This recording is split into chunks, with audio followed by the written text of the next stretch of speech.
गरुड़ पुराण अध्याय 29। यमलोक की अंतिम परीक्षा, आत्मा का अंतिम निर्णय। मृत्यु एक अंत नहीं, वह एक दरवाजा है जिसे पार करने के बाद आत्मा अपने असली फैसले का सामना करती है। आत्मा जब सभी नरक यातनाओं से गुजर चुकी होती है तो वह एक ऐसे स्थान पर पहुंचती है जिसे कहा जाता है महायम सभा। यहां उसके समस्त कर्मों की अंतिम परीक्षा होती है। सामने बैठा है यमराज, न्याय का देवता, और बगल में है चित्रगुप्त, कर्मों का लेखा रखने वाला दिव्य साक्षी। यह वह स्थान है जहां कोई छल नहीं चलता, जहां आत्मा की हर एक इच्छा, हर पाप और हर पुण्य एक दिव्य लेखा में दर्ज होता है। यहां आत्मा की आंखों के सामने उसका संपूर्ण जीवन चलचित्र की तरह चलता है। चित्रगुप्त आत्मा से कहते हैं, हे जीव, तेरे कर्मों का परिणाम अब तेरे समक्ष है। देख, तूने कहा धर्म किया, कहा अधर्म, और अब तुझे निर्णय सुनाया जाएगा। आत्मा अपने कर्मों को जैसा का तैसा देखती है।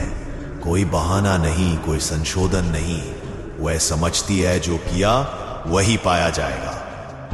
यमराज निर्णय सुनाते हैं। 3 संभावनाएं, स्वर्ग यदि पुण्य अधिक हो, नरक यदि पाप प्रबल हो, पुनर्जन्म यदि दोनों संतुलित हो। गरुड़ पुराण में लिखा है, यमराज का निर्णय अंतिम नहीं होता। वह केवल उस दिशा को दिखाता है जहां आत्मा ने स्वयं को पहुंचा दिया है, क्योंकि आत्मा स्वयं ही न्याय करती है अपने अनुभवों से। हे आत्मा, तुझे जो मिला वो तेरे ही कर्मों का परिणाम है। अब तू चाहे तो पुनर्जन्म ले, या यदि शुद्ध हो चुकी हो, मोक्ष की ओर जा सकती है।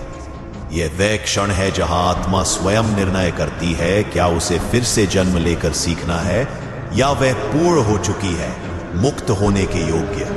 यदि आत्मा को पुनर्जन्म लेना है तब उसके पिछले कर्म, वासनाएं और अधूरी इच्छाएं उसके अगले जीवन का प्रारूप तय करते हैं। किस जाति में जन्म होगा, किस परिवार में कौन से दुख सुख, कौन से संस्कार। पुनर्जन्म आत्मा की वही कक्षा है जिसे वो पास नहीं कर सकी। यदि पुण्य अधिक है, आत्मा स्वर्ग जाती है जहां दिव्य भोजन, नंदनवन, अप्सराएं, गंधर्व संगीत और सांसारिक सुखों का आनंद। परंतु गरुड़ पुराण चेताता है, स्वर्ग स्थायी नहीं होता।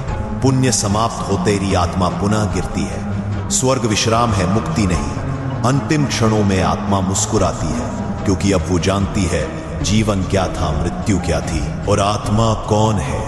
वो पीछे देखती है और कहती है, हे जगत, मैंने अब तुम्हें समझ लिया है। अब मैं कहीं और जा रही हूं जहां केवल सत्य है। जब आत्मा मोह से मुक्त होती है, अहंकार से दूर होती है, पूर्णतः शांत, स्थिर और निर्विमान होती है, तभी वह मोक्ष की पात्र बनती है।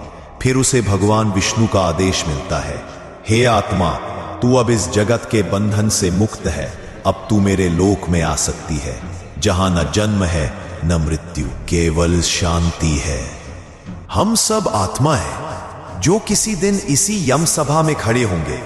तो क्यों ना आज से ही अपने कर्म ऐसे करें कि चित्रगुप्त मुस्कुराएं, यमराज आदर करें और अंत में भगवान विष्णु स्वयं बुलाएं। गरुड़ पुराण यही कहता है, मृत्यु का भय नहीं, यदि जीवन धर्ममय हो,